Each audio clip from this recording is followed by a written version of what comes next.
Gustavo Alegre.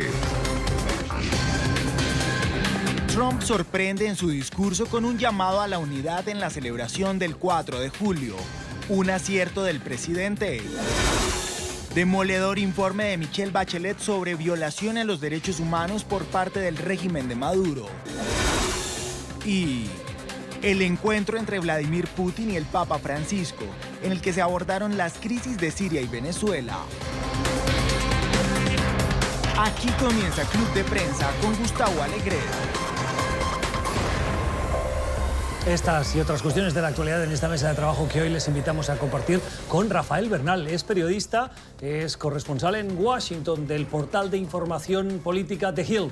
Rafael, ¿cómo estás? Muy bien, buenos días. ¿Tú qué tal? Gracias por estar con nosotros, bienvenido. Con Paola de Orte, iba a decirlo bien. Paola, ¿cómo estás? Buenos días. Paola es periodista de Brasil en Washington.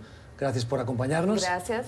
Y con Antonio de la Cruz, que es articulista en diversos medios de comunicación como La Patilla o El Nacional, director ejecutivo de Inter-American Trends. Antonio, ¿cómo estás? Bien, gracias. ¿Y tú, Gustavo? Muy bien, muchísimas gracias julio. A los tres por acompañarnos en este día en el que hacemos análisis de ese discurso del presidente Donald Trump con motivo del 4 de julio. Rompió la tradición, introdujo elementos que lo hicieron patriótico, pero también más trumpiano, si se puede decir así, como he leído en algunos análisis esta mañana. Una celebración que no se salió del guión, eso sí, no se politizó a favor ni de los republicanos ni por supuesto de los demócratas, pero dicen los detractores del presidente que en cualquier caso sí sirvió como en este ambiente de precampaña ya que estamos viviendo en Estados Unidos para potenciar la imagen de Donald Trump vinculado al ejército, que sí fue uno de los elementos distintos, idiosincráticos de esta jornada de celebración, que la hace diferente a las anteriores. ¿Menos civil y más militar? Pues mira, si bien es cierto que sí fue un evento de campaña, cualquier cosa que haga el presidente es un evento de campaña, creo que la crítica más fuerte es que fue aburridísimo el discurso. Fue larguísimo y aburridísimo y ciertamente eso no se espera de un discurso de Trump típicamente, ¿no? Típicamente son todo menos aburridos. En este caso habló mucho de temas históricos, dijo un par de barrabasadas que son más un tema de lectura del teleprompter, algo de que en la guerra de la Revolución Americana rescataron un aeropuerto. Claramente no existían los aeropuertos en 1776, pero finalmente es un error de lectura que francamente pudo haber cometido cualquiera. Sí, y bueno, y la crítica más fuerte que yo he visto es el gasto que se realizó en tener los sobrevuelos, traer los tanques a Washington, pero finalmente no fue el evento que sus críticos pensaban que iba a ser, digamos, un abuso abrumador de recursos públicos para hacerse campaña a sí mismo. Bueno, como dos elementos. Uno, el presidente no se salió del guión, por lo tanto se ciñó a lo histórico, pero por el otro sí que le acompaña una polémica, y es el uso de recursos públicos, en este caso de parte de los fondos que se utilizan para el acceso a los parques nacionales en Estados Unidos, en parte para financiar, no sé si la cifra era de $2,5 millones de dólares. $2,5 millones, y los parques nacionales tienen problemas de financiamiento. Por ejemplo, lo que se llama el Independence Hall en Filadelfia, donde se gestó la independencia americana, se le está cayendo la pintura. Entonces, hay cosas que se ven mal, pero la Casa Blanca tuvo mucho cuidado esta vez de no hacerlo un evento netamente político, lo cual pues es raro, ¿no? Porque Trump en general es difícil controlarlo y mantenerlo en el guión, pero pues yo creo que sí. Lo consiguieron. Sí. Antonio. No, yo creo que político fue, lo que no fue partidista. Okay, no fue partidista y eso sí es un buen elemento, pero fue político. O sea, en el caso de Trump siempre hay una intencionalidad política, sobre todo cuando usa los elementos militares. Teníamos desde 1951 que no se daba un discurso el día de la independencia. Entonces, vuelve a retomar el elemento y si lo unimos al nacionalismo que él elabora, vemos que va conjuntamente nacionalismo. Si lo ves, nacionalismo, militarismo, todo eso va junto en esa campaña. Entonces estamos viendo a un Trump que sigue abonando ese camino de un pequeño, no lo podemos llamar como un autoritario, no llega a ser porque las instituciones en Estados Unidos no funcionan, pero sí muestra ese rostro, ¿no? Y los elementos que usa son alegóricos al Día de la Independencia, porque fortalece el nacionalismo en ese sentido. Tiene el elemento militarista con el elemento nacionalista. Entonces, hay que seguir poniendo cuidado en esa línea tenue de Trump de controlar una presidencia muy fuerte elementos autoritarios. Pero en el fondo, déjame jugar ahora de abogado del presidente. Él tiene la potestad de hacerlo. No lo hizo partidista a favor de los republicanos y el presidente tenía esa posibilidad de cambiarlo, de introducir un elemento militar y estaba en su prerrogativa.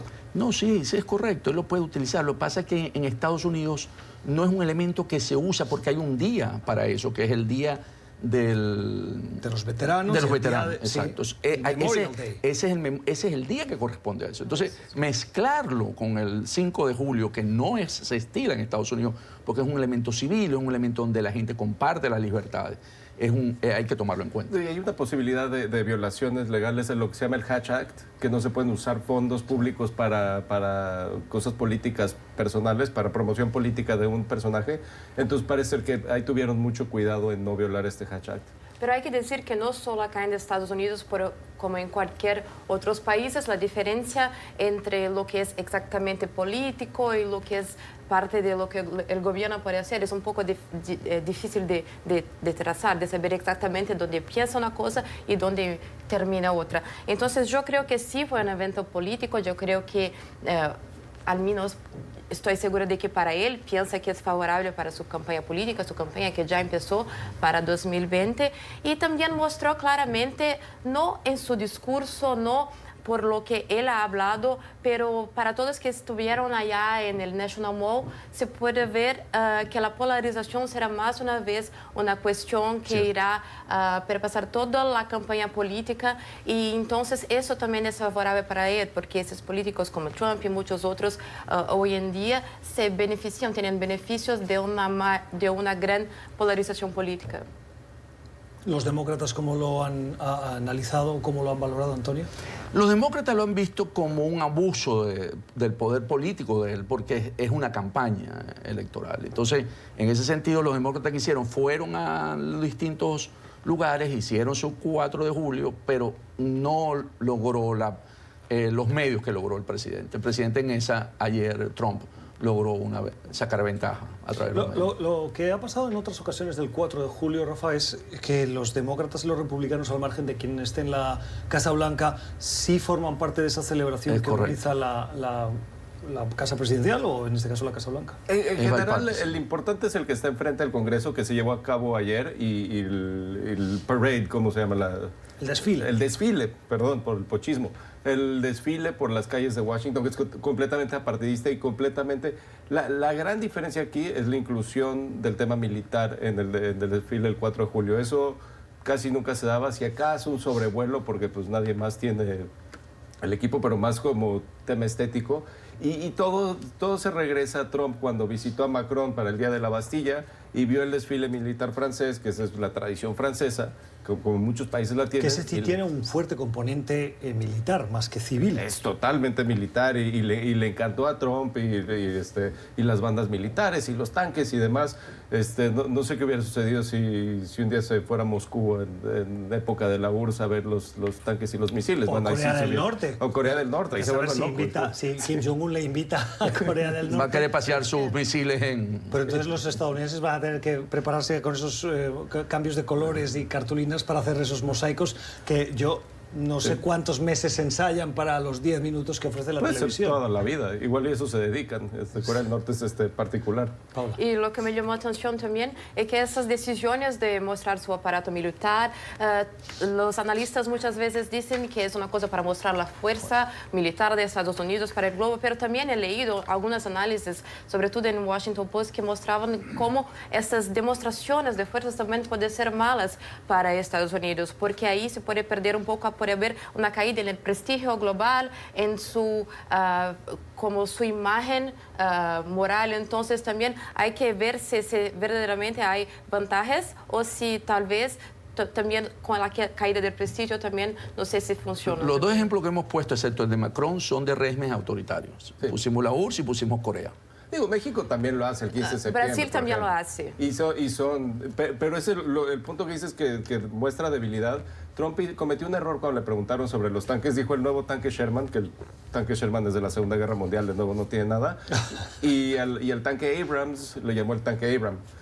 Ahora, el problema de que... Bueno, pero yo creo que aquí estamos hilando muy fino. Eso no es lo grave. Y tiene todo su derecho sí, claro, a equivocarse. Sí, pero ¿no? tiene todo el derecho a equivocarse. El problema grave aquí es que el tanque Abrams, que sí es el que usa Estados Unidos como su tanque principal, tiene 35 años. Lo usaron en la Primera Guerra del Golfo, es donde se estrenó realmente.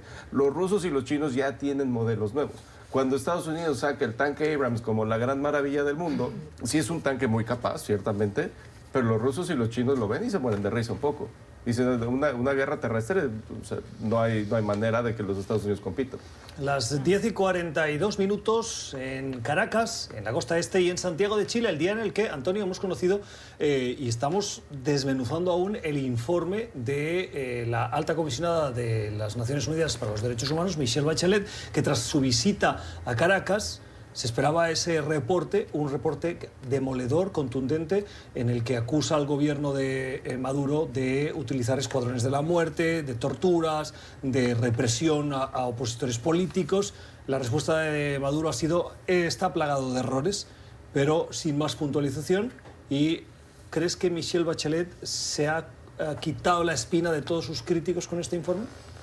El informe de Michelle Bachelet, como tú lo dices, es demoledor para el régimen de Maduro, porque muestra que es sistémico, que la violación de los derechos humanos es sistémica, y es un informe de la ONU que permite ser utilizado, porque esto mismo lo había hecho ya el secretario general de la OEA, ¿se acuerdan? Cuando lo hizo con los especialistas y introdujo el informe en la Corte Penal Internacional.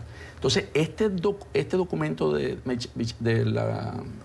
la ONU fortalece eso de que en Venezuela es sistémico en la violación de los derechos humanos, tanto a nivel del derecho a alimentación, el derecho a las libertades, el derecho a ser informado, porque toca todas las esferas. Y en ese sentido, el régimen de Maduro debe estar muy dolido, porque trataron, cuando Michelle Bachelet visita Caracas, de que ella viera otra realidad, pero resulta que es más fuerte la violación de los derechos humanos que lo que quiso mostrar el régimen de Maduro. No solamente eso, sino que después de su visita aparece muerto el capitán de fragata Arevalo, el capitán de corbeta, perdón, Arevalo. Entonces, en ese sentido, para Michelle Bachelet era muy difícil no mantener el detalle con la que tiene. Es realmente 556 entrevistas. Y cuando tú te paras en los zapatos de Michelle Bachelet, Gustavo, ella es de la Internacional Socialista. Entonces tú dices, una mujer con ese perfil, ¿verdad?, que de alguna manera tiene una cierta coincidencia con los regímenes socialistas, aunque en Venezuela lo que hoy se ve es más marcado por el Foro Sao Paulo que con la Internacional Socialista. ¿Qué injusto eres, Antonio? No, claro. No estoy siendo justo. Lo que estoy diciendo es que ella se le criticó mucho antes de ir por todas esas convivencias que se decía que hacían. Y el informe es demoledor. El informe es demoledor, pero cuando ella su declaración no es concuerda con el informe. Ella dice, esperamos que las recomendaciones sean acogidas.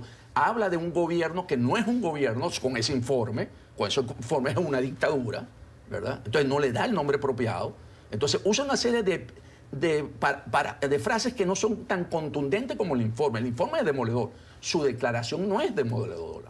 Su declaración es tibia, ¿verdad? Y en ese sentido es donde yo digo, la sigo más bien. Yo lo que estoy recogiendo de ella es que ella se distancia, la Internacional Socialista se está distanciando de Maduro. Es el elemento que te quería dar. Entonces, si a la oposición la critican porque no está unida, ya la Internacional Socialista empieza a ver en Maduro que es un dolor de cabeza. O sea, Maduro no es fácil de sostenerlo. Paula. Sí, yo creo que la pregunta importante ahora es lo que puede acontecer después de ese relatorio. Y en verdad es importante porque las Naciones Unidas aún son una de las organizaciones donde Maduro puede hablar, él aún participa de las asambleas, estuvo allá el año pasado, entonces es un local donde tiene algunas conexiones, pero me pregunto si eso quiere decir que ahora se podrían discutir los temas de violaciones de derechos humanos y otras violaciones en otras agencias de la ONU, como por ejemplo el Consejo de Seguridad. Y me parece que no, porque China y Rusia no lo dejaron. Entonces, me gustaría saber cuáles pueden ser las consecuencias del relatorio si no se puede hacer alguna cosa. Y la otra coincido completamente, y la otra son los tiempos en que se dio este anuncio. Cuando la OEA se metió fue cuando la comunidad internacional, que es una terrible expresión, por cierto, comunidad internacional, pero Estados Unidos y el Grupo de Lima se estaban metiendo más con el régimen de Maduro. Ahora que Estados Unidos tiene la atención en Irán y tiene la atención en otras partes, este informe resulta, digo, demoledor, sí, pero poco, realmente, porque en Naciones Unidas no se va a mover por Rusia, China, muchos aliados tienen demasiados votos que Maduro puede recoger hacia su lado en la Asamblea General. En el Consejo de Seguridad tiene los 2 vetos que no van a cambiar. Para los europeos, pues sí, finalmente este documento les da un poco de credibilidad en no reconocer a Maduro y reconocer al gobierno de Guaidó, pero ya no es de interés principal. Entonces, simplemente para mí es que este informe llega tarde. Puede ser que no está en el momento que hubiese coincidido muy bien con el de Luis Almagro, el secretario general, hubiera sido muy poderoso. Ahí hubo uno, si recordemos que también se presentó. Sí. Pero en ese sentido, la ONU lo veía al alto comisionado en ese momento como alguien también un poco parcializado, pues no le hizo mucho caso, como tú le dices, que fue muy contundente. La diferencia con Michelle Bachelet es que ella es una mujer de izquierda, y es por eso lo importante de ese informe, porque ya no es tan fácil. Bueno, Almagro también. No, pero Almagro hizo un ataque hace mucho tiempo desde que asumió, y mientras que Michelle Bachelet no ha estado tan de frente contra el régimen de Maduro. Ella ha sido más conservadora, era presidenta cuando Maduro era presidente, acuérdense que los dos coincidieron en la presidencia. Entonces, en ese sentido ya no ha sido tan contundente, y este informe, viniendo de Michelle Bachelet, va a tener impacto, un impacto importante dentro de la ONU, porque no puedes señalar a Michelle Bachelet que es una mujer de derechas, ¿verdad? Y la etiqueta al gobierno como una dictadura. Lo que pasa es que no lo dice. Todo lo que está ahí elaborado se hace en dictadura. Desaparición de la gente, persecución. Señala a Diosdado Cabello como el hombre que aparece, que utiliza los medios para atacar a los otros. Entonces, tiene una serie de cortes que hay que ver y que va a tener. Yo sí creo que va a tener efecto un poquito tarde. Le da otra vez empuje a Guaidó, como tú lo señalas, Rafael, porque Guaidó en este momento vuelve a sostener. Guaidó dijo ayer en un mensaje directo que había recibido múltiples llamadas de presidentes con respecto al informe, por supuesto, diciendo lo grave que está Venezuela, y vuelve a poner a Venezuela en el tapete después de esto. Paola. Sí, como no podemos olvidar también que sí, la OEA ya había hecho otros informes, pero es el obvio, pero la OEA es una institución regional, entonces la ONU tiene mucho más capacidad de tocar a otros países en Europa también, porque en Europa también estaba un poco difícil de saber lo que pensaban exactamente sobre esa situación de Juan Guaidó, etc. Pero yo creo que sí. No sé si, como ya he dicho antes, no sé si tendremos muchos resultados efectivos. Casi 10 minutos y las 11 de la mañana en la costa este de Estados Unidos y Santiago de Chile. Vamos a la primera. Seguimos en este club de prensa de hoy, viernes 5 de julio, con Antonio de la Cruz, con Paola de Orte y con Rafael Bernal. A veces cuando uno ya está en viernes se le olvidan los nombres, pero bueno, todos amigos, gracias por estar con nosotros. El día en el que también nos fijamos en lo que está pasando en Brasil. Hemos hablado en los últimos clubs de prensa de la situación de Sergio Moro. Pero no es el único ministro que parece que no pasa por su mejor momento. Paola, el ministro de Economía, el ministro Paulo Guedes, parece que es una estrella que entró brillando al gobierno de Bolsonaro, pero que está de capa caída. Lo que pasa es que en Brasil este año de 2019 hay mucha volatilidad. Entonces, cuando empezó el año, el mercado financiero estaba muy contento, con muchas expectativas para el gobierno. Después pasó del tiempo, cayó. Entonces, cuando Bolsonaro vino acá en Washington en marzo, el mercado de acciones atingió un récord de su historia atingió como el mayor récord de su historia. Después la segunda vuelta, cuando Bolsonaro volvió a Estados Unidos, mayo, como menos de 2 meses atrás, el mercado de acciones estuvo en su mayor baja durante todo el año. Entonces, hay mucha volatilidad. El mercado financiero ha disminuido la aprobación del gobierno, entonces, consecuentemente, claro, se puede decir que de Paulo Guedes también. Pero lo que pasó es que ayer la Comisión Fiscal de la Cámara de los Diputados aprobó el texto de la reforma de pensiones. Entonces, más una vez se puede esperar que el mercado va a estar más una vez contente con las políticas del gobierno. Todo cambia muy rápido en Brasil, pero sí es verdad que en las encuestas que han hecho, por ejemplo, en la encuesta de una firma de investimentos que se llama CSP, en el comienzo del año, en el comienzo del gobierno Bolsonaro, el gobierno tenía casi 90% de aprobación y esa aprobación cayó para 14% en mayo. Ahora yo creo que puede cambiar más una vez porque hay muchas expectativas con relación a la aprobación de la reforma de las pensiones, pero ahí no sabemos muy bien muchos cambios. Claro, la reforma de pensiones es un reto que tienen la mayoría de gobiernos de América Latina.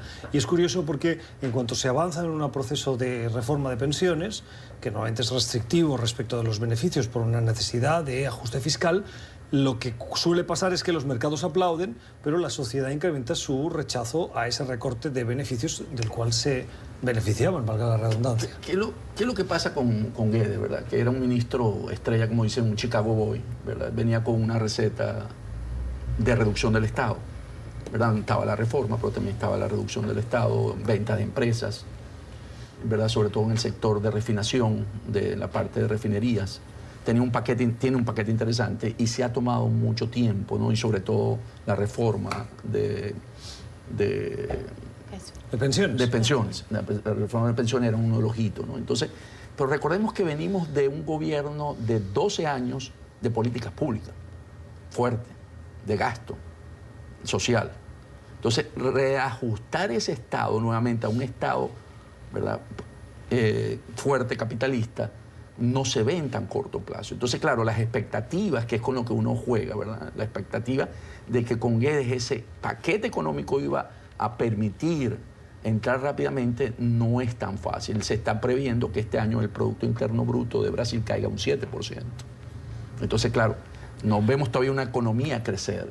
¿Quiere decir algo, Pablo? No, es que sí, la previsión no es que necesariamente que caiga, la previsión aún es de crecimiento, pero la previsión de crecimiento cayó mucho. Sí. Era en el comienzo del año era de 2,5% y ahora es de menos de 1%.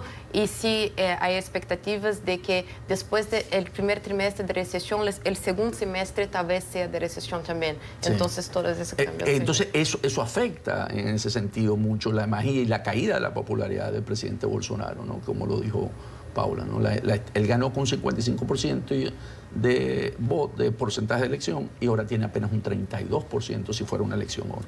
En general no es de sorprender también porque ser el ministro de Hacienda o el encargado de Finanzas o el secretario de Economía no es un buen puesto político en general. O sea, fuera de debidas excepciones, recuerdo Juan Carlos Salinas en México se volvió presidente después de ser secretario de Hacienda, pero en general ni en Estados Unidos ni en la mayoría de los países latinoamericanos es un buen lugar ser el cuate que cobra impuestos. O sea, no ayuda. Generalmente los secretarios y donde ponen los presidentes a quien quieren que sea su sucesor es en secretarías de desarrollo social, por ejemplo, el que reparte dinero, ¿no? El que va por todo el país dando regalos. Ese es un buen lugar.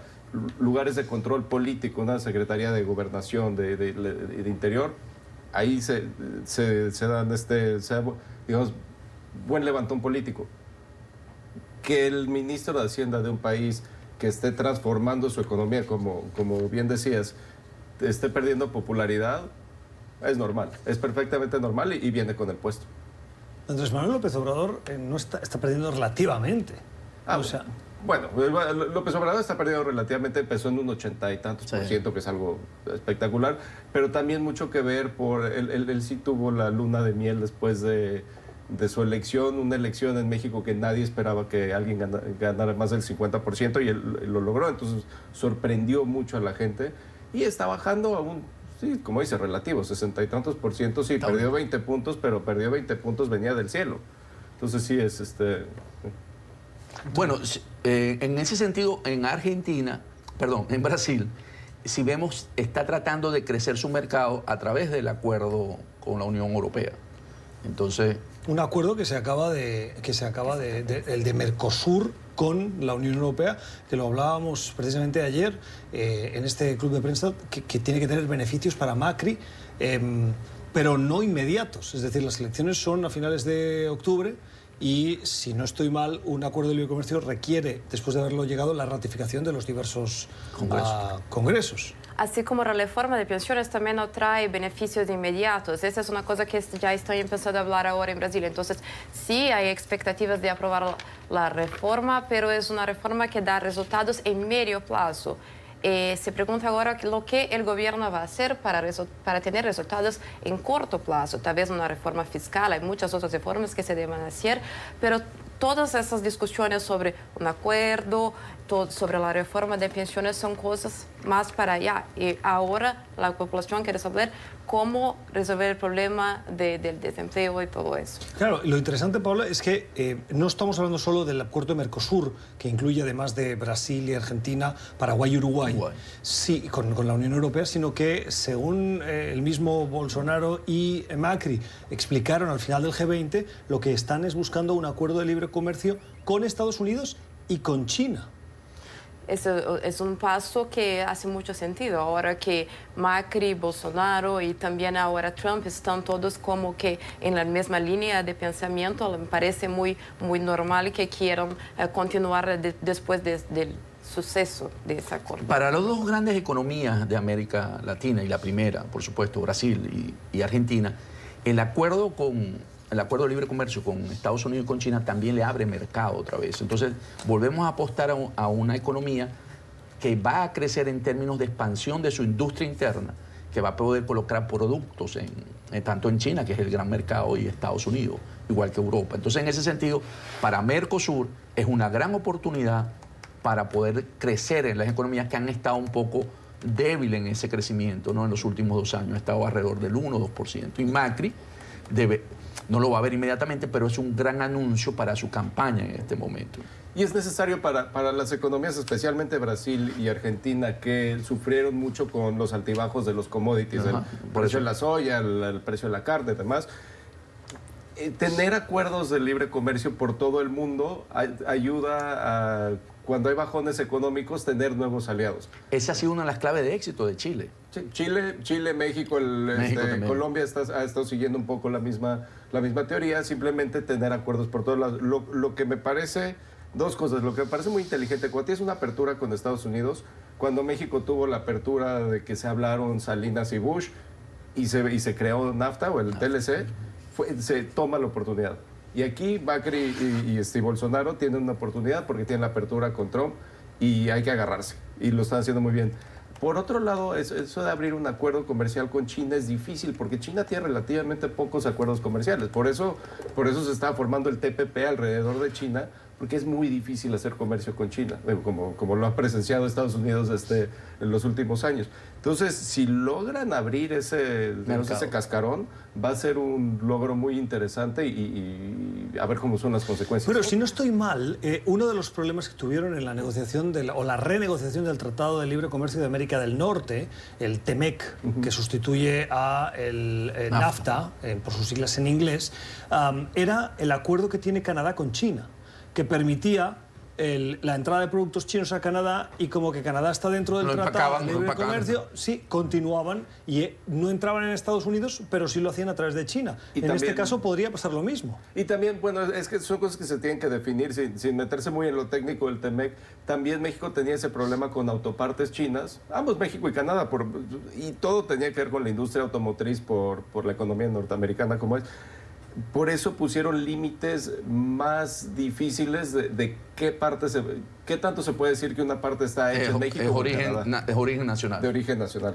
Y para el acuerdo Mercosur-China hay un segundo reto que es también el facto de que Paraguay reconoce Taiwán como en sus relaciones bilaterales. No, ese es un elemento. Ese Panamá tuvo un gran también, problema ahí vale, y sí. tuvo que romper relaciones diplomáticas con Taiwán para tener un acuerdo con China cuando China era uno de los principales interesados en seguir invirtiendo en Panamá. Y quedan relativamente pocos países que siguen reconociendo a Taiwán por ese mismo punto. Nicaragua se cambió, Panamá se cambió, y si Paraguay se cambia, creo que... ¿Quién quedaría? Alguien en Centroamérica, me parece. Salvador o debe Salvador, estar, sí. Creo que sí. Antonio. No, que sí, en ese caso, además China tiene una relación de inversiones en América Latina importante en Brasil y en Argentina, ¿no? Tiene inversiones en desarrollo de proyectos. Entonces, ese acuerdo de libre comercio entre Mercosur y China va a tener componentes que hay que verlo más de cerca porque puede traer las consecuencias que tuvimos con el del TLC, ¿verdad?, norteamericano, y seguro lo van a tomar en cuenta para evitar esos errores que cometieron. Ahora, hay un tema que tomar en cuenta. Uno de los éxitos del TLC norteamericano es que son muy complementarias las tres economías. Sí. Realmente una tiene lo que otra necesita y así. Por ejemplo, un acuerdo entre China y Brasil puede ser difícil porque en cierta manera no son complementarias, son economías a diferentes niveles, pero relativamente similares. Y te puede suceder lo que sucedió en Centroamérica cuando hicieron un acuerdo entre países centroamericanos que finalmente pues casi todos vendían lo mismo y como tenían la producción de plátano y café era muy alta en los 7 países. Pues sí, pero no se compraban plátanos los unos a otros. Entonces los acuerdos son difíciles en ese sentido. 5:06 de la tarde en el Vaticano. Vamos a la pausa. Al volver hablamos de la reunión del Papa Francisco con el presidente de Rusia.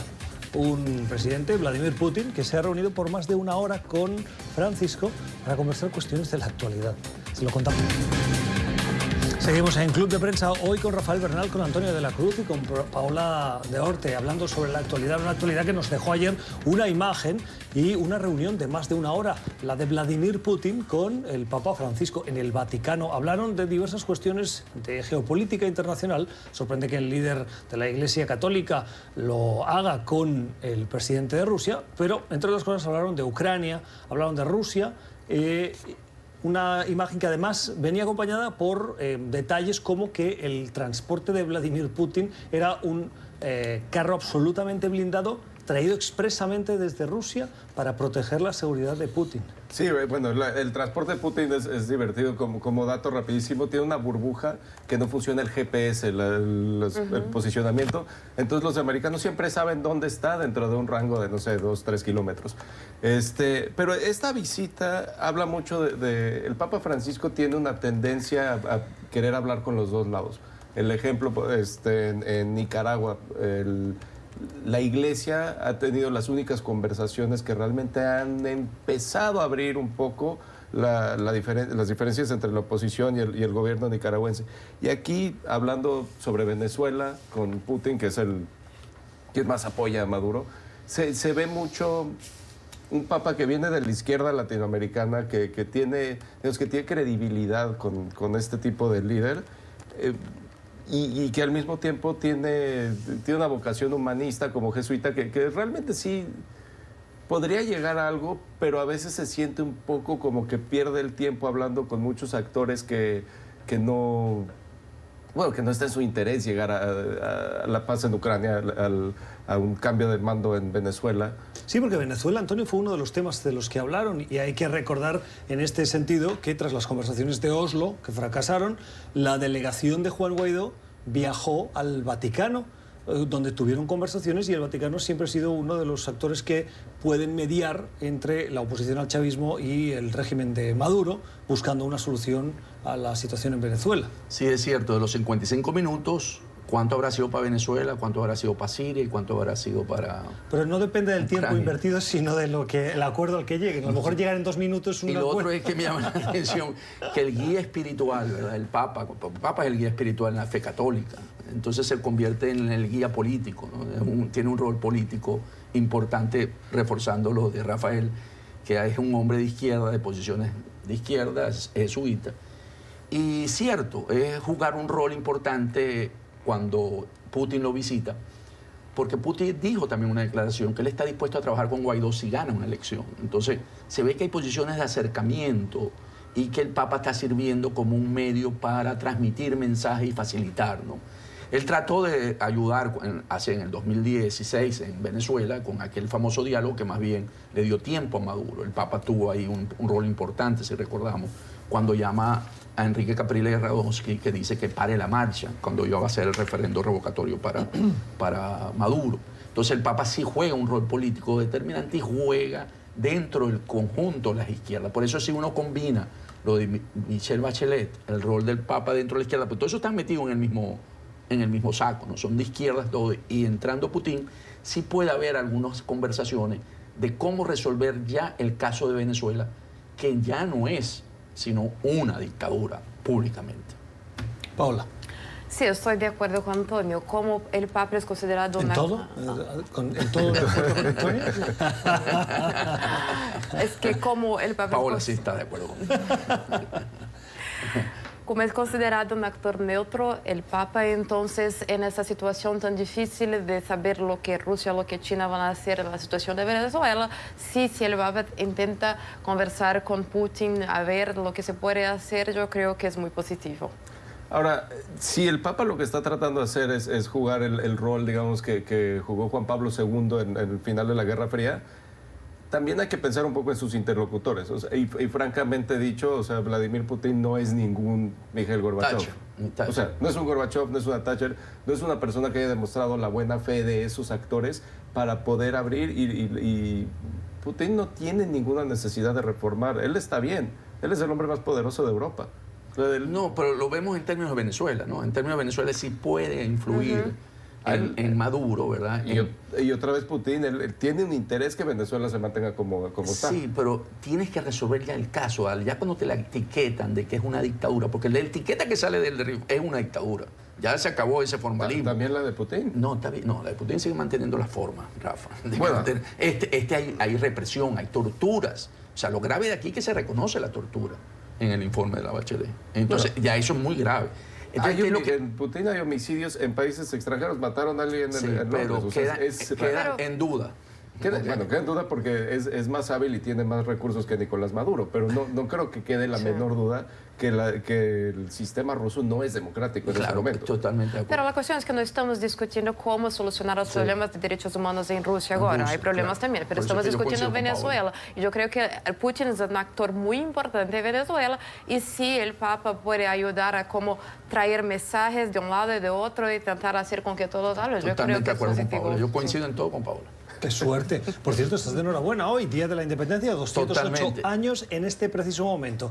Está a punto de comenzar Nicolás Maduro un acto para la celebración de ese Día de la Independencia de Venezuela, al tiempo que en la Asamblea Nacional el considerado presidente encargado, Juan Guaidó, dice que es el momento de salir a la calle para seguir reclamando la libertad. Venezuela dividida el día de su independencia. Sí, por eso cargo la corbata amarillo, azul y rojo. Yo pensaba que era la bandera española. Ah, ¿se parece? Sobre fondo gris, un fondo... No, sí, parece la camiseta de la selección española, de hecho. Ah, también puede ser, por cierto. Entonces, no, sí es cierto. Hoy se celebran los 208 años de la independencia de Venezuela y es un momento importante, porque recordemos que el 24 de junio, que fue la batalla de Carabobo, que es la que cierra la independencia, no hubo acto militar, no hubo acto de presencia. Para que la gente que nos ve en América Latina, esa batalla fue crucial para la independencia de Venezuela. Es la que cierra, sí, la que se independiza de... No sé quién le puso el nombre, pero realmente no estuvo muy atinado, ¿no? En la elección del Carabobo. No, porque el campo se llamaba Campo de Carabobo. Era el nombre que tenía. No por la cara, bobo, sino... Por eso digo. Seguro que tiene una explicación y que ahí fue los venezolanos donde perdieron el ejército realista, tuvo que irse, ¿verdad? Porque en ese momento fue el cierre y no se celebró por temor de Maduro a que pudiese haber un atentado o un golpe. Entonces, aquí están tomando todas las medidas de seguridad para el 5 de julio, porque cayó muy mal dentro de las Fuerzas Armadas la no celebración, porque es la fecha emblemática del ejército venezolano. Entonces, sí es importante, lo de hoy habrá que tomarlo en cuenta, cómo sucede, y porque están las dos tendencias. Hay un llamamiento del presidente Guaidó, encargado, o de la Asamblea, de que la gente salga a protestar y a manifestar en rechazo, y sobre todo después del informe de la Bachelet, y ¿verdad? ¿Cómo se llama? Y el presidente usurpador, Maduro. ¿Te salió presidente? Usurpador. Claro. Te traicionó el subconsciente, Antonio. ¿Cómo se llama? El presidente usurpador está hoy en su acto tratando de ver cómo logra, porque tiene que nombrar también el ministro de la Defensa. Hoy se nombra el ministro de Defensa en Venezuela. Vamos a ver si sigue Vladimir Padrino López. Sí, otro Vladimir. Y sí, remarcar ahí simplemente que Maduro sigue dependiendo de las Fuerzas Armadas. Sí. Entonces, no tiene otra base para su fuerza en Venezuela. Cerramos. Y la represión. ¿Algún comentario respecto a la independencia de Venezuela y de lo que se está celebrando ahora? ¿Todo bien? Listo. Bueno. 11 y 22 minutos en Washington, el día en el que sabemos que el presidente Donald Trump, después del revés de la Corte Suprema, ha decidido estudiar la posibilidad de recurrir a una orden ejecutiva, por enésima vez, para, en este caso, introducir la pregunta sobre ciudadanía en el formulario del censo que tiene que proporcionar el nuevo censo para el 2020. Rafa, la vuelta a la orden ejecutiva, y cuando hace eso yo recuerdo la cantidad de críticas que le llovían al presidente Obama por el uso de esa orden ejecutiva cuando tenía un Congreso bloqueado. Sí, claro. Y este presidente recurre para poder avanzar su agenda política en el legítimo uso de sus facultades. No, y por arriba la Suprema Corte, ¿no?, del Congreso, que eso es más, digamos, más extremo que Obama, pero en las herramientas políticas norteamericanas la palabra hipocresía ya no existe. O sea, finalmente lo que hacen los políticos es lo que les conviene a ellos políticamente, y ya no hay límites sobre eso. Ahora, sobre el censo en particular, la propia oficina del censo ha visto hizo un estudio que entre 7 y 9 millones de personas dejarían de participar si se pone esta pregunta sobre ciudadanía. Entre 7 y 9 millones de personas. Entonces, se cuenta menos, y eso hace que la distribución de escaños en la Cámara de Representantes y de dinero federal se cambie y se le dé menos a los estados donde esta gente pudiese dejar de participar, que en general van a ser latinos que tienen algún tipo de miedo de decirle al gobierno, no soy ciudadano, que venga después una persecución. Claro, y esto hay que ponerlo en contexto, y es que cuando los ciudadanos no son contados en el censo, el gobierno tiene una herramienta que le dice que allí hay menos gente y por lo tanto planifican menos escuelas, menos bibliotecas, menos puntos de recogida de correo, menos puntos de votación, y por lo tanto cuando llegan las elecciones lo que suele pasar es que hay que ir más lejos para votar y desincentivas a minorías a ejercer su derecho al voto, por poner solo un ejemplo de las consecuencias de no responder al censo. Y es importante tomar en cuenta que el censo debe contar a todas las personas que residen en el país, sean ciudadanos o no, por orden constitucional. Sí, es básicamente también, aparte de todo eso social, de los programas sociales, también permite para la parte electoral, para las elecciones del 2020. Se toma en cuenta también por la distribución el método Yeomandarín, que determina quiénes son cuántos representantes salen, ¿no? Entonces, tenemos que ver también en el lado de Trump siempre hay que ver el lado político. Paola.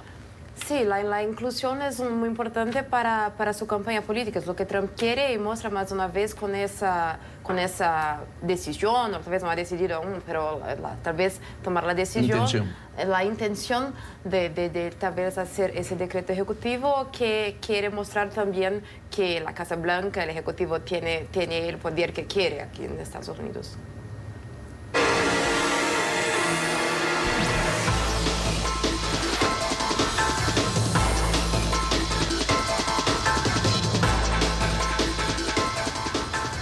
Y al final del programa, los viernes, les preguntamos sobre la mala semana. ¿Es esa semana que ha sido dramática, fatal, para, Antonio, para quién? Para Nicolás Maduro, después del informe de Michelle Bachelet. ¿Por qué? Porque yo creo que el régimen de Maduro consideró que podía atenuar un informe que sabían que iba a ser contundente, pero querían bajarle un poco el volumen, etiquetarlo ya como un dictador. Después de este informe cuesta mucho llamar a Maduro como un gobierno democrático. Pasa que si ellos le abrieron la puerta, o no eran conscientes de la cantidad de prácticas irregulares en cuanto a violación de derechos humanos que se están haciendo en Venezuela, o no controlan el país y eso se produce sin su conocimiento, lo cual no sé qué es más grave, si que ellos lo dirijan o que se practique y no lo sepan. El informe determina que ellos lo dirigen y lo hacen, no lo deja de otra manera. Paola. La mala semana es de la selección de Argentina, que perdió el juego de fútbol para Brasil. Yo creo que... Pero como brasileña tendrías que estar contenta de la victoria de Brasil. Pero ¿quién me dijo que no estoy? Sí, pobre Messi, no hay manera de que se lleve un campeonato con su selección. Lo tuvo que consolar su amigo Neymar. Ah, yo no. Bueno, y para la final vas con Brasil, me imagino, ¿no? ¿Ustedes también? Yo también. Yo con Perú. Con todo respeto, pero con Perú. Yo voy con Brasil. Yo tengo que decir que cuando es así también voy con lo que llaman el underdog, el que menos espera que gane o el más débil, y por lo tanto me sumo a Perú. Pero bueno, veremos qué pasa. Mala semana yo se la doy tristemente otra vez a los migrantes centroamericanos, que en todo el juego político que ahora incluye a México y Estados Unidos, son los que más salen dañados. México está haciendo más esfuerzos para que no lleguen los migrantes a la frontera, para proteger sus relaciones comerciales con Estados Unidos por la amenaza del presidente Trump. Y finalmente, si no ha salido todavía demasiadas notas sobre violaciones de derechos humanos, que sí han salido algunas, pero sabemos que están sucediendo estas violaciones. Sabemos que esta es gente escapándose de situaciones terribles. Son gente que no se quiere ir de sus países, pero se ven obligados a salir. A veces sí hay fuerzas políticas que los empujan a salir antes, digamos, hasta antes de tiempo, sobre todo en Honduras, lo platicamos un día aquí. Pero simplemente salen como los sacrificados, y los que salen aventajados son los políticos, como siempre. La mala semana de nuestros invitados. No quiero terminar el programa sin hacer un recordatorio para el fútbol femenino. Este fin de semana sí se juega la Copa América, de acuerdo, estamos en América Latina fundamentalmente, este es un canal de noticias latinoamericano, pero se está jugando también el Mundial, la Copa del Mundo de fútbol femenino. Estados Unidos. ¿Y Holanda. contra quién juega? Holanda. Ajá, bien, bueno. Y se está jugando la Copa de Oro también. La Copa de Oro, sí, esa sí ha pasado también muy desapercibida, y no entiendo por qué tanta coincidencia de campeonatos al mismo tiempo, acaba restando la importancia. La Copa de Oro es como la Copa América, pero de Norteamérica. Sí. Es por fechas FIFA, para no quitarle demasiado tiempo a los equipos, los jugadores. Ajá. Bueno, una encuesta rápida, Copa del Mundo femenina, Estados Unidos-Holanda, ¿con quién vamos? Holanda. ¿Holanda? Estados Unidos. Estados Unidos. Estados Unidos. Vamos a terminar aquí. Gracias por la generosidad de su tiempo, a ustedes por habernos acompañado hoy con sus comentarios. Nosotros volvemos el lunes esperando y deseándoles un feliz fin de semana.